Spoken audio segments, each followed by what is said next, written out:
All right, turn to John chapter 9. John chapter 9.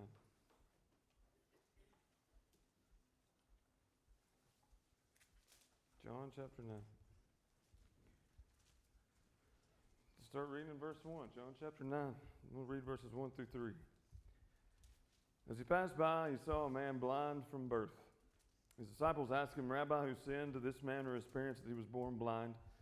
Jesus answered, it was not that this man sinned, or his parents, but that the works of God might be displayed in him. We've been looking at the encounters that people have had with Jesus and how they reacted to the truth that Jesus spoke, what Jesus did, what Jesus said about himself, being the Son of God, being sent from heaven.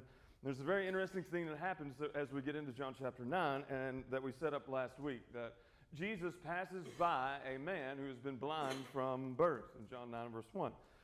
There's a lot to take in and a lot in this one little phrase for us to wrap our heads around. This man did not see Jesus because he was what? Because he was blind. He didn't see anything.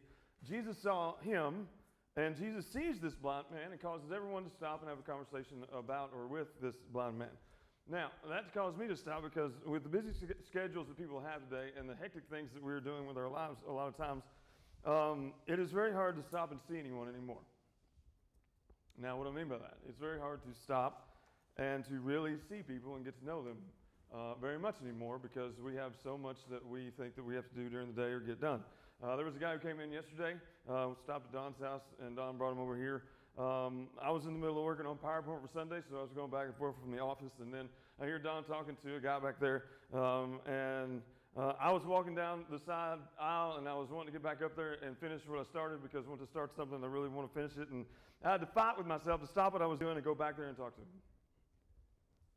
I don't know if you've ever been in that situation before where you have something that you want to do and there's someone else who is in between you and getting it done and you have to choose to stop what you are doing and go and do something else. It's hard for us in our time period right now to stop and see people, but Jesus and his disciples did.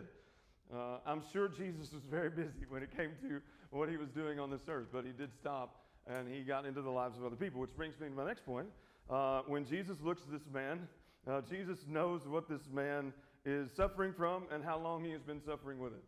That's the other amazing thing. Jesus sees this man, he stops, has a conversation with him and about him when it comes to disciples, but he also knows what his ailment is and how long he has been suffering with it. So don't miss this point. Jesus knows what this man has suffered and how long he has been in this condition.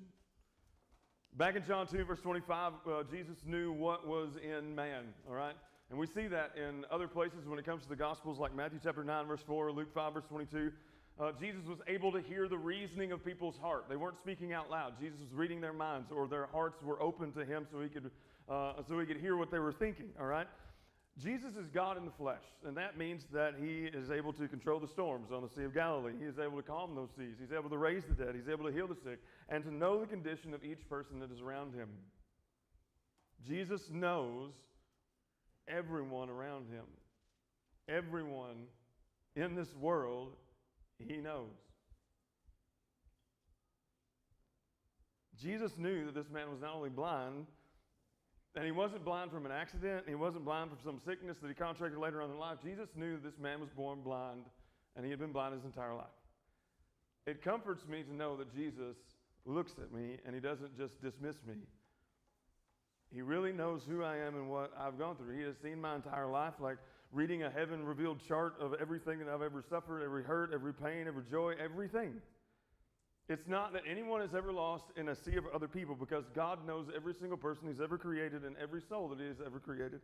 And God sees your life and he sees mine. God knows exactly what it is that we are suffering through, exactly how long we've been suffering with it, and he sees and he knows.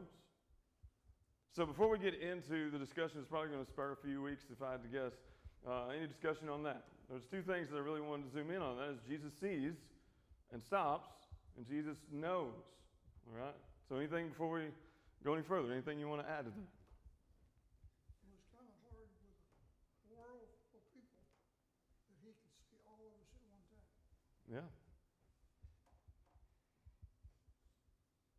I mean, I believe it's so. Don't Yeah. get me wrong.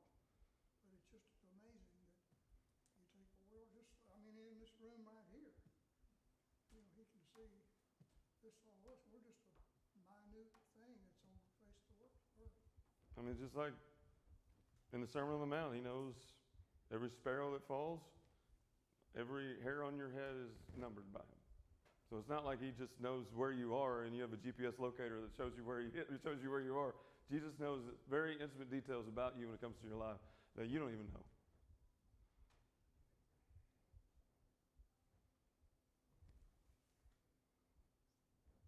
All right, I'm giving you plenty of time if you want to have a little discussion, because we're going to get into some more challenging things now, okay? I want to give you a little more context. Last week that we went over, this man was born blind. That word blind in John chapter 9 is tuplos. It's a picture of being enveloped in a thick smoke you can't see in front of you, okay? And it's describing where you can't see, like you're in a hole or in a cave where there is no light. It came to describe what is inside of a tomb, all right? If you shut a tomb and there is no light, that is what this word means, tuplos. It's a very image-heavy word. There was a lot of definition when it came to pictures, I guess you would say, of what this word really means. For you Jeopardy and Trivial Pursuit people, the Greek term blindness was used by Hippocrates, you know, the Hippocratic Oath and all that, 400 years before Jesus, to describe a fever which caused delusions and blackouts. It is actually where we get the English word for typhus or typhoid. All right, so there's your background on the word that Jesus used. He's blind from birth. Right? Here's the other thing. Very few people in Jesus' day would have been born blind. Just like the vast majority of people today are not born blind. It's usually during the course of their life that something causes it. Maybe hereditary, lacking certain foods, or being exposed to certain pollutions, or straining the eyes, or some accident, they went blind. Being born blind was very rare, and it still is very rare. And like people fear being diagnosed with cancer today or having heart complications today, a medical complication that most people would have feared back then is going blind. All right? They didn't have 3 or 4 eye care centers in a city that you would go to and you could just order glasses when things get a little fuzzy. All right? How many of you look down at a page without glasses right now, and what do you see? If you're not wearing your glasses, you look down at a page, what do you see? Well, you see like you did when you were in 8th grade. No, when you look down at a page and you try to read it, what do you usually see if you're getting older? Is it getting a little fuzzy? Maybe you need some bifocals, some cheaters, something like that, right? They didn't have that back then, right? If you were having trouble with your eyesight back then, there was not an eye care place every other stop sign or every other intersection in your city. You didn't have bifocals or glasses or contacts. You didn't have corrective anything. Modern medicine has its perks, like corrective lenses, which were invented in 1300 AD. So back then, if you were deteriorating or you were that. There was no help when it came to that. Another thing to remember is this. Jewish people have always been people who have revered wisdom, all right? And people who had very, very strict dietary habits that were given by God in the Old Testament laws, which helped them to lead a healthy lifestyle. We know them today as kosher foods, okay? But the Jewish diet would consist of fruits and vegetables and fish and eggs and kosher meats and organ meats, foods that we now know, modern day medicine, that are high in beta-carotene, omega-3s, zinc, which is good for eye health, and they would have been, as far as the Old Testament, a very healthy people comparatively. We talked about last week as well the question that the disciples asked, and we went back through the culture of the Jews during that day. Someone was born blind in the culture of the Jews, not that they went blind, not that something else, they were born blind. It was some punishment for a sin that was caused, a sin that caused this by the parents or by the child. To have a child who was born blind under the culture of the Jews in the first century came with the very shameful assumption, which we're going to see later on in how the Pharisees react to this man's parents, that the parents did something to the child or they did something sinful to God. Which is why the disciples ask, when they find out this man is born blind, what's the next question they ask? Who sinned, this man or his parents, that he is born blind like that? Okay? They ask their teacher, and they reveal their answer that they have in their head already by the question that they're asking when it comes to Jesus. Who sinned, this man or his parents, that he was born blind? Now this is where it comes to us, okay? Because like we talked about last week, we have been influenced to believe certain things and to base our conclusions on certain things. And we have come to those conclusions in some way, all right? Whether it be our culture, whether it be our parents, whether it be the churches we grew up in. We talked about this last week. We have placed certain building blocks of thought, certain conclusions, things that we have come to conclude, that we really do believe and base our thoughts on, and some things may not be right. And we may think we know how to explain things that we do not know how to explain. But everything we believe, every conclusion we come to has to be put through the filter of God, first and foremost. And if our conclusions don't line up with God's, then whose conclusion needs to change? Ours do. If someone believes something or has a conclusion about something that doesn't line up with God, we have to change our thinking and line up with God. We have to change our explanations into God's explanations. So we have to be ready for Jesus to set us straight. We have to be ready to be in the seat of the apostle or of the disciples when Jesus says, "It is not." They think that it's because this man sinned or the parents of this man sinned, and Jesus straight up says, "It is not." So if we have a conclusion that we have come to of how we explain something, and God says, "It is not," we have to be ready to take the "it is not." And there are so many people who have concluded something, and they have seen something and concluded something about their world, about their beliefs, about their faith, and they've concluded something on a thought process that is wrong. We believe a lot of times, and it is a wrong belief, that if we lead a righteous life and we do good things, then bad things are not supposed to happen to us. And that is what we base our existence upon. That because we've lived a good life and done good things, nothing bad is supposed to happen to us. Now, whether we believe the false teaching world of Joel Osteen's, or not, we base a lot of our religious logic and human thought that good people are blessed to live long and good lives. That if we're faithful to God, then a good earthly life is what will and is supposed to follow. Now, I really want you to think about that and see if that's what you've built, how you explain things on.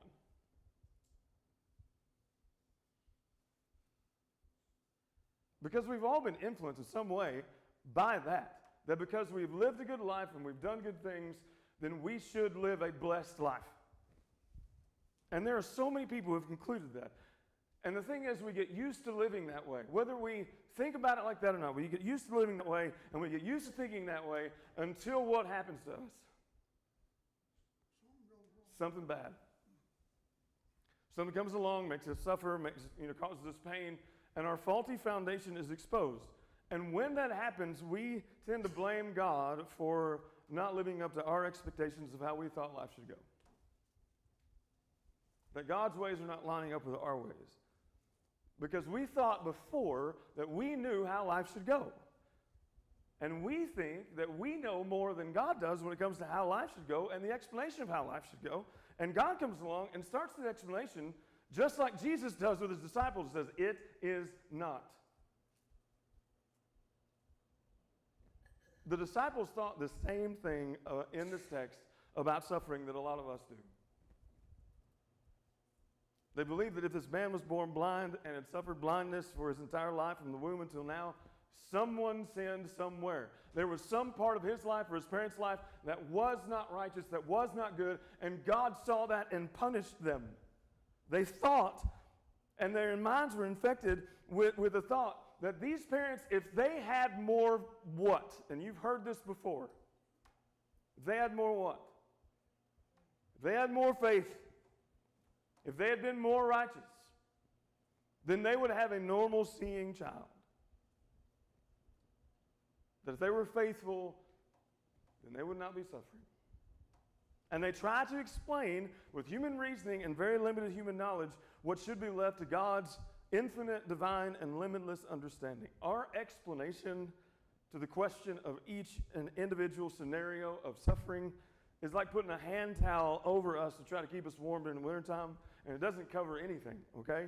It only covers a little bit. It's not sufficient, and neither is the explanations the disciples give about why this man was born blind. The parents had a blind child because of some sin. That was their explanation. Now, I want to challenge you that there is this almost instinctual mind reaction and this innate thought that sometimes we don't speak, that so many of us have, that directly link between suffering and sin. That if you are suffering something in this life, it is because that you have done something wrong or God is punishing you for it. If you have a bunch of things bad's happen to you, you have a lack of faith, or something, that you've done to anger God, you've committed something against God, or you have some physical problem, some medical issue, you're suffering a bunch of loss, going through bad times, we equate suffering with sin a lot. And there are so many people who are just cut and dry across the board, black and white, believe that if you have bad things happen to you, then it's because you don't have the right amount of faith, or you're being punished for something that you have done when it comes to your sin, or because your faith is not strong enough, and if it was strong enough, you wouldn't go through all these things. We went over this when it came to 2 Corinthians and the Apostle Paul. Was the Apostle Paul living a righteous life? Absolutely. Yet you read in 2 Corinthians 11 how many bad things happened to him. A lot. And it didn't just happen to him. It happened to those people who were around him. It happened to those who were helping him. It happened to churches that he was trying to help out.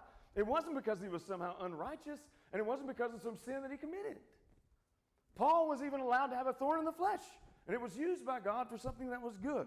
It wasn't a thorn because Paul continued to be sinful. But I want to keep this within the context of what Jesus is revealing to us, okay? This is a man who was suffering from birth. What does that mean that he was in the womb? He was blind in the womb. Now, there are some times, and I want to get the two sides of this. There are some times that we will suffer for our own sinful choices. That it's a punishment and a consequence because of our own sinful choices. That it's a suffering because of the consequence of our sin. But that is not a blanket explanation for all of suffering. There are absolutely times when people will suffer because of their own sinful actions, okay? Proverbs chapter 13, verse 15 rings true when it comes to someone's irresponsible and sinful behavior. That a treacherous person is headed for destruction, is headed towards destruction. An unfaithful person, a disloyal person, is headed towards destruction. In other words, there are times when someone's life is unfaithful, and the unfaithfulness of that life will immediately lead to the consequence of sin. That sin will immediately cause suffering when it comes to their lives. I'll give you an example. As a man, if you sleep around and have 5 kids with 5 different women, by the time that you're 25 years old, you're probably going to have a hefty child support payment, and you're probably going to struggle to make ends meet for the next 20 years. Would you say that that's good? That's a good explanation of if you do that in a sinful way and have consequences when it comes to those sins, that you're going to have to pay for those in immediate support of the child that you are responsible for. And if you have 4 more of those children, then you're going to be responsible for 4 more. But let's say that you're a 25-year-old woman and you have had 5 kids by 5 different men. You're going to have trouble with the dating life. And any guy is going to have his guard up. And not only that, if you have 5 kids by 5 different people and you have 5 half families, that's going to lead you to a very stressful life and stressful situations. There are times where our own choices will lead to suffering and very real immediate consequences. But here's the thing. The children who came about as a result of those sinful choices of that last illustration didn't do anything. They weren't the ones making sinful choices. They were born into a broken life. And they are the innocent who suffer the consequences of the guilty. They didn't do anything. And the question comes up over and over again, as it has in my mind. Who is responsible for this? Why would God allow this? What is the good in this? And we kind of forget that, yes, the treacherous person will suffer destruction, but what about the innocent victims of the sinful behavior that had nothing to do? We're trying to explain something that we cannot yet see, and that kept coming to my mind. We're trying to explain something that we cannot yet see, but that God can. And that's what it boiled down to in my head, is that we try to explain suffering from a human standpoint in a fixed location of time, and not from the standpoint of God, who can see how all those things can be used to bring about good. We see suffering in a fixed time. If you were suffering through something right now, and you didn't even know what was going to happen, the next day, a month from now, 6 months from now, all you see is the question mark of uncertainty. And all you see is the question, why is this happening? What good is this? But God can see the other side of this. He can see all the way to the good that will come out of it that He is responsible for. We can't see that. That is unseen to us. All we see is the fixed point of suffering, and we see it from this side. We see it from the present tense. When the disciples looked at the blind man in the present tense of their lives, they saw 2 different things to explain. This man sinned, or his parents. That's all they saw. Jesus saw things differently, and they had to be ready for it is not what you think. It is not how you explain this. And they had to be ready for God to say, it is not what you have come to conclude. I want you to think about it from the perspective of the parents of this blind man. I cannot imagine the suffering they went through over however many years they had their son. We don't know how old this man was. I can't imagine the suffering that they went through, the looks that they got from the Jewish culture that was around them, because if the disciples are the ones that concluded that this man sinned or his parents sinned, what did the rest of the Jewish community think? Every Jewish family, every Jewish community would have thought the exact same thing. If your kid was born blind, that means you did something. How would they be living their life for the entirety of it? When they found out that their son was born blind, when someone found out their son was born blind, they would look at them as if they were outcasts, as if they did something that angered the Lord. And if you do something that angers the Lord when it comes to the Old Testament, who do you not want to be around? You don't want to be around the person who angered the Lord. They would have been seen as outcasts of society. But that was not what Jesus saw when he looked at them. They saw the fixed point. The disciples saw the fixed point. God saw this. This is his explanation. That his works, that God's works would forever be on display through him. Now that's a very different answer. The disciples look at this blind man and they say, who sinned, this man or his parents, that he was born like that? Jesus says, it is not. It is not your explanation of things. It is not your conclusion of things. It is not the way that you think that matters the most. It's the way that I think. And as God, Jesus says, this man was born blind this way to show and display the works of God. But I want to get back closer to this, because it's an influence that we all have at some point in time, which Jesus blows up on several occasions. That if we lead a good life, good things will happen to us. How many times have you thought in your head, I'm a Christian, I go to church, read my Bible, I pray, I study. Because you do all these things, what do you expect? Be honest. What do you expect? You expect your life to go well. I should not have bad things happen. And we try to build a bridge between these things, all right? We try to connect these things. That bad things happening is someone deserving a punishment or someone doing something that God doesn't want them to do. When we hear about someone who is suffering so much and can never catch a break and doing this and doing this and doing this and going through all of this bad stuff in their life, we often react like Job's friends, like Eliphaz, Bildad, and Zophar, and even Job's wife. And we look at all the tragedies that this person is going through, and we look at all the things that they're connected with when it comes to something bad that was happening, and we make a blanket statement when it comes to their suffering that you must have done something to anger God. And Jesus says it is not. It is not. It is not connected and bridged to the punishment or the sin that someone, that just because they're going through bad things and suffering. The disciples made the assumption that a lot of us make. We assume that the innocent would not and should not suffer. This is a big one. We assume that the innocent would not and should not suffer. Now tell me that's not an assumption that you've had in your head at some point in time, or maybe even have right now. That if you are innocent, you should not and would not suffer in this life. Well, I'll take you to the greatest example of all. Josh, I think as we get older, we don't think that. We think that we've got God with us. And if something bad happens, we know that we can depend on him. That's great. That's good. I mean, that's biblical. Because it's going to happen to everybody, but good or bad people, something bad.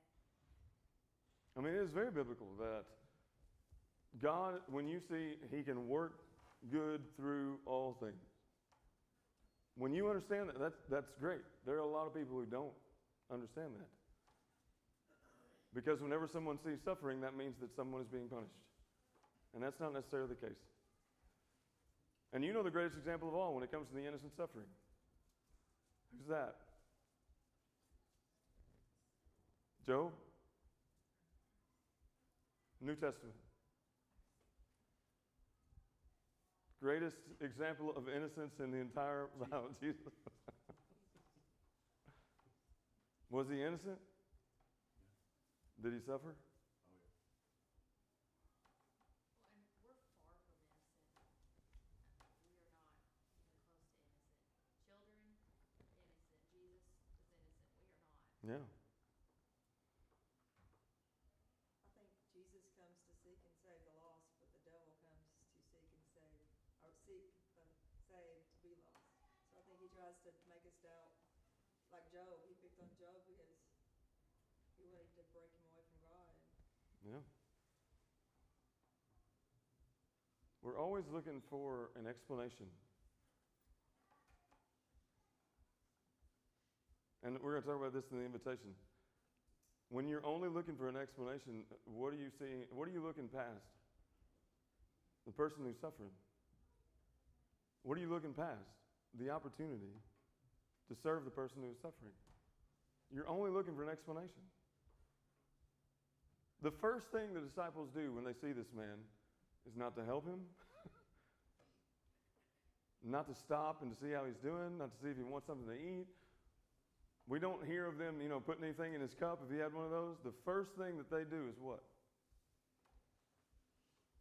They try to find the explanation of why this was happening, not what they could do to help. Same way with Job, like you were talking. They all try to tell him, you've sinned against God. Well, these things are happening because you've sinned against God. But yet, they all, like you said, it happens to everybody. Yeah. And with Job, who was doing all those things to him? It was Satan. It was the devil. Yeah. It wasn't God, but God was allowing it. But I don't know. People are always looking to blame God for everything, that goes bad in life. You look like you want to say something, Carl. What would the reaction of the apostles been had Jesus not stopped and acknowledged him? It seemed like they would have kept walking, brother. Yeah. Josh, All right, now you go. I had to put my thoughts together. I came out of this stroke, and a lot of people talk to me about it, some good, some bad. But I feel like I'm blind in one eye, and the rest of me doesn't work on the right side, but on the left. So I said, the devil attacked me, and God said, no further. The left side is perfect. Go figure. I was waiting for Don to say amen. It was a perfect opportunity for Don to say amen.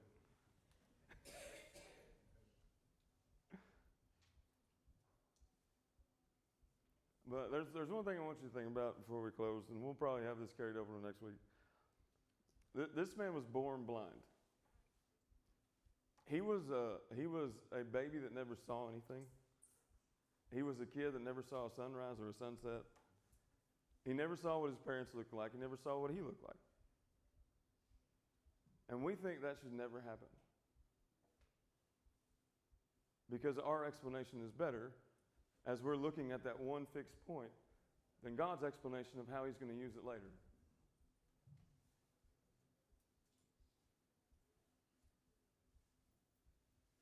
I was not born blind. I was born a cripple. I remember seeing all the kids around me when I went to Shriners Hospital in Lexington that were born with spina bifida and other, crippling complications. And we look at people like Jace needing a heart transplant, surviving just a few days and have to have a heart transplant. And we see the present tense and not how those things in the unseen future worked out in ways that we could never imagine.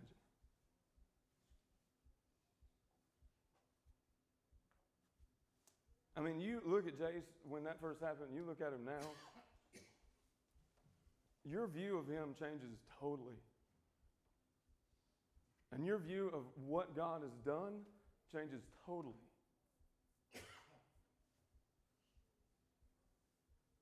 So it's how God displays his works in the unseen future that we can't explain because it hasn't happened yet. We just know that it will. We can't explain what we have not yet seen. We can only believe that God knows what will. And he has promised that he will work out good no matter what to those that love him. So we see suffering from a fixed point. God sees suffering from all the points. And he knows what will come out of it that is greater than the present tense we see. So I'll close with this, all right? Whenever I find myself asking why, that question and what I say after that question is formed by what I believe about God. And what I've come up with when it comes to what I believe about God. And what I usually find out is that what I've believed about God is not lined up with what he's revealed about himself. Because usually when I ask God, why is this happening? I'm only focused on the present tense of what I'm going through. And not on what I don't yet see come out of it. My question is usually based on things I think and how they should be and how I think they should be, and not how things should not how God sees things going. How I thought my life should go. And in that moment, I'm not relying on how God will display his works.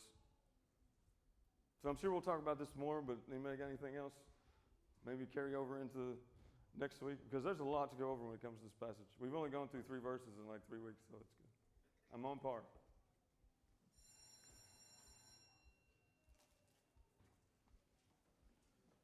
All right.